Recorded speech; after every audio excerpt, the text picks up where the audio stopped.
Good morning, everyone. This is Paul. Welcome back to my channel. What you're looking at here is my Victrola No. 2 sound box reproducer out of my Victrola VVX phonograph. Well, I had to do a little bit of repair to this particular reproducer. This is my first attempt at doing this.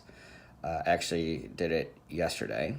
One of the things I had to do is I had to replace the balance springs on my Victrola reproducer, and I'll hold this carefully without dropping it or damaging it. As you can see, right here, this is the balance spring. Right here, this little piece of metal right here. And there's another one here on this side over here as well. Now, the reason why I had to replace them is because one of these springs had snapped. And I have the old springs right here. You can see my little bag because I haven't thrown them out yet. Need to do that. But I've got two of the springs in here. One snapped and one did not. But what I learned is that you have to replace both springs because otherwise the other one snapped and you'd be in a bit of trouble. This was a first repair of my own for the first time, and what I thought was going to be a simple, easy repair turned out to be not so simple and not so easy, but I did manage to have some help. I bought the balance springs from a gentleman named Walt Summers, who runs Gettysburg Antique Phonographs in Gettysburg, Pennsylvania. This is his business card right here. And I paid $7.50 for the balance springs, and I think it was about $3 something for shipping. So it was total about $11.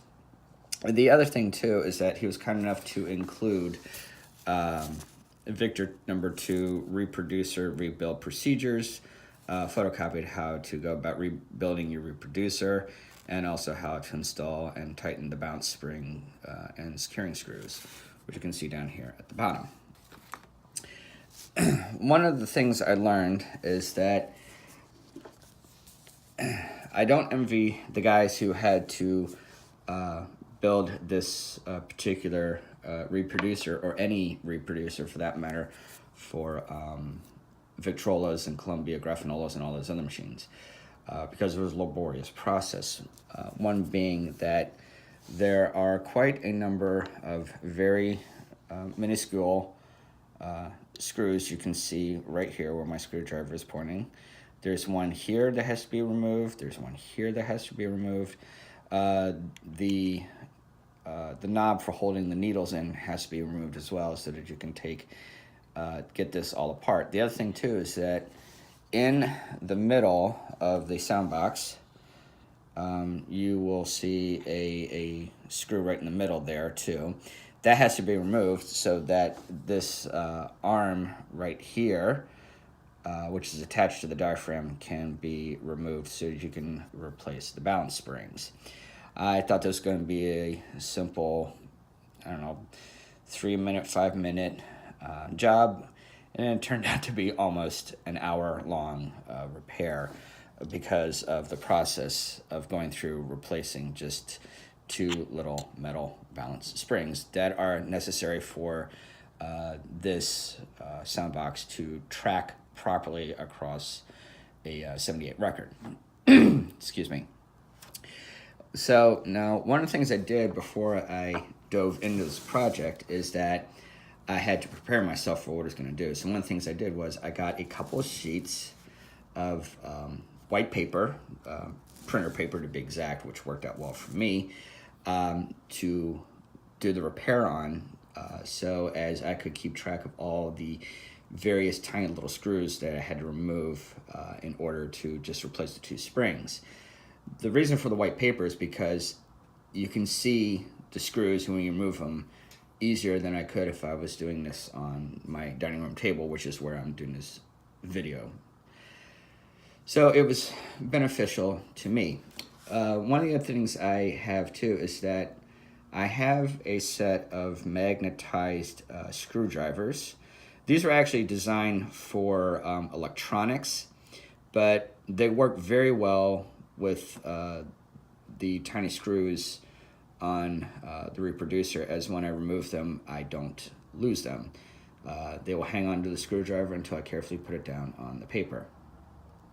The other benefit with the paper is that you don't want to lose any of these screws at all, because you can't go to, say, Lowe's or Home Depot or any local hardware store to buy these. You have to order them online from somebody like Walt Summers or George Valoma or anyone else that has parts for sound boxes like the Victrola No. 2.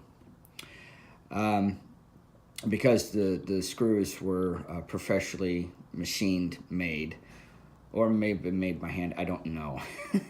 All I know is the whole intricacies of this little piece just to replace two bounce springs was a challenge. And like I said before, it took an hour for me to do this entire process. And in the process, I did lose a screw, but fortunately enough for me, it only landed on the carpet. And with the light on my cell phone, I was able to find this tiny screw to put it back up. It is a challenge putting this thing back together. I'm not going to say this is a simple, easy fix. It is time consuming, especially with the fact as I'm doing this, my hands are shaking. I didn't have magnifying glasses on, which I should have, or maybe a jeweler's loupe, which I would recommend for anyone doing any repair like this, that you should have magnifying glasses or a jeweler's loupe so you can see easier the repair job you are doing to any sort of repair on the sound box. If, of course, you're not comfortable, I would suggest sending to somebody who can do repairs for you. I thought this was something I could do, and I did it, and I'm proud of myself, and so I'm glad it got repaired. And after the repair was done, I put the reproducer back on the tone arm of the Victrola, and it plays just beautifully, and it works well, and I am very, very happy with it.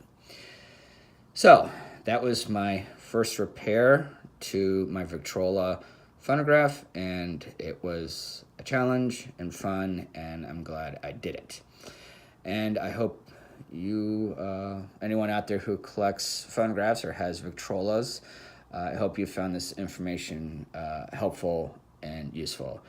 And as always, please take some time to check out my other videos and subscribe to my channel. This is Paul from Nipper's Lounge. You all have a pleasant day. Take care, everyone. Bye.